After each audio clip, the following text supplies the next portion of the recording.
ne glede na to, da sem preživel, bom rekel, kar nekaj sorazmerno hudih bolezni, sem se vedno, bom rekel, postavil na noge, pa še na boljši način, še na bolj intenziven način začel živeti. Kakšne bolezni so se te pa lotile?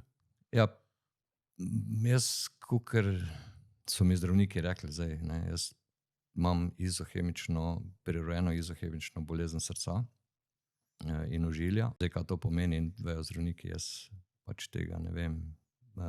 Infarkt me je pri 38, to je bilo zaradi stresa, predvsem je ta stres popustil, ker sem imel probleme z enim podjetjem, v katerem sem delal. Ta je dolga zgodba, to ne bom zdaj razlagal. No, čas drugače mava, ne? Ja, ampak Če pa želje, pa nekaj drugega.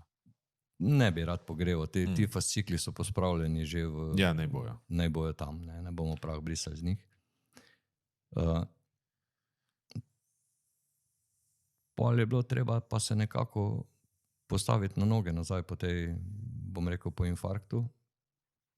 In to mene je infarkt v zelo neprijetnem obdobju zdravljenja srčnih bolezni zadev. Takrat so vlagali noter neke narobe stente, te žilne opornice, katere sem dobil in me po 5 letih še enkrat, ampak tehnični. Se pravi, ta stent neki ni deloval tako, kot je treba. Pa so me spet poservisirali, po 5 letih pa zopet. No, zdaj 8 let od tega in ravno sem bil na pregledu in je vse BP in to je to. Vmes sem pa delal, športov in vse, nisem spreminjal načina življenja, zato ker spremeniti način življenja pa se delati bogega sam sebi pa okolici je brez veze. Zdaj, ali se greš življenje naprej tako, kot si ga imel, ali pa počasi hiraš. Jaz sem se pač odločil, takrat so še bili otroci majhni, treba jih je preživeti, treba jih je spraviti do kruha.